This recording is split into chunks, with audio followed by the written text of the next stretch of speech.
আসসালামু আলাইকুম বন্ধুরা, আশা করি আপনারা সকলে ভালো আছেন। আমিও ভালো আছি। অনেকদিন পরে আপনাদের সামনে একটি টিউটোরিয়াল ভিডিও নিয়ে হাজির হলাম।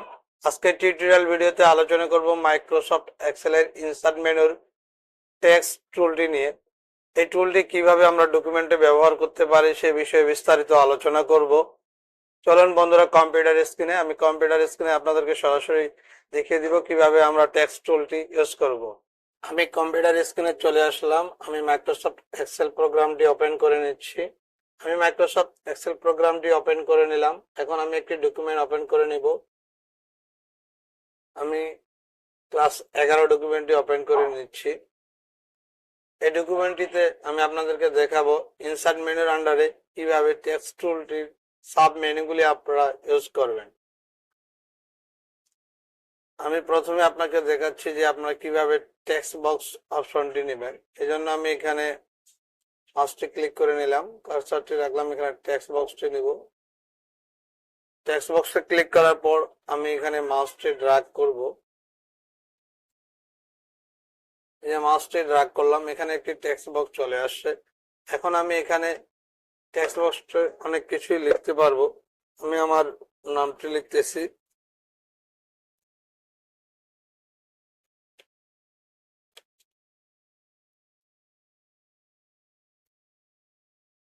আরিফুল ইসলাম লিখলাম। এখন আপনারা দেখতে পাচ্ছেন টেক্সট বক্সের চারপাশে একটি বর্ডার আছে। আপনারা এই বর্ডারটি কিভাবে তুলবেন, এই জন্য আপনারা মাউসটি রাখবেন ওই টেক্সট বর্ডারে, তারপর মাউসের ডাইন সাইডে ক্লিক করবেন, তারপর শেপ ফরম্যাটে ক্লিক করবেন। তারপরে এখানে দেখতে পাচ্ছেন ফিল নামে একটি অপশন, এখানে দেখতে পারবেন নো ফিলে ক্লিক করবেন। তারপর লাইন কালারে যাবেন, তারপর নো লাইন কালারে দিবেন, তারপর ক্লোজ দিবেন। দেখতে পাচ্ছেন টেক্সট বর্ডারটি উঠে গেছে। আমি এখন আবার ইনসার্ট মেনুতে যাচ্ছি। এবার হিডার এবং ফুটার আমরা কিভাবে ইউজ করব।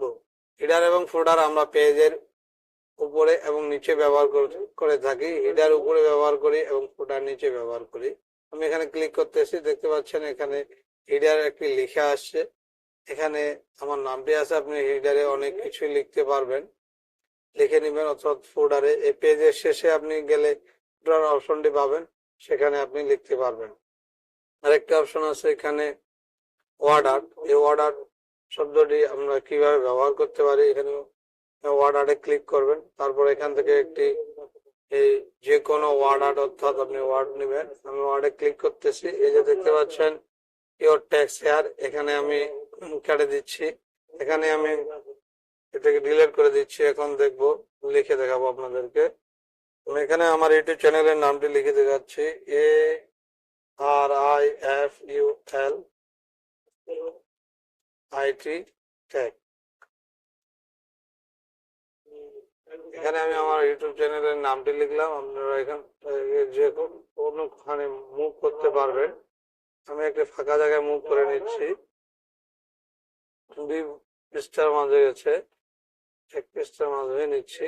এই যে দেখতে পাচ্ছেন ARIFULIT টেক লেখাটি চলে আসছে। আপনারা এটাকে শেপ নিতে পারবেন, বিভিন্ন কালার নিতে পারবেন। আপনারা এই টুলস গুলি ব্যবহার করবেন, ব্যবহার করে যত প্র্যাকটিস করবেন তত নতুন নতুন ফর্মুলা শিখতে পারবেন। আমি আবার ইনসার্ট মেনুতে যাচ্ছি। এখানে দেখতে পাচ্ছেন সিগনেচার লাইন, অর্থাৎ আপনারা যে কোনো একটা ডকুমেন্ট লেখার পর সিগনেচার করার জন্য যে লাইনটি প্রয়োজন হয়, সেই লাইনটি দেওয়ার জন্য সিগনেচার লাইনে ক্লিক করবেন, একটি সিগনেচার লাইন চলে আসবে।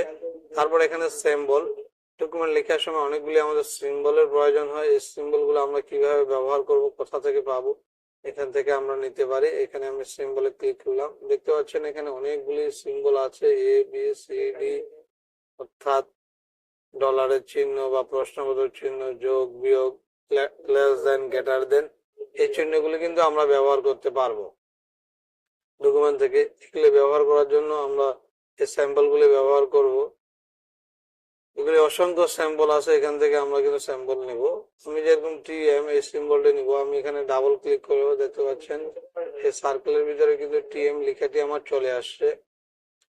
ধন্যবাদ বন্ধুরা এতক্ষণ আমার সাথে থাকার জন্য। নিয়মিত আমার ভিডিওগুলি পাওয়ার জন্য অবশ্যই আমার ইউটিউব চ্যানেলটি সাবস্ক্রাইব করবেন এবং ফেসবুক পেজটি ফলো করবেন।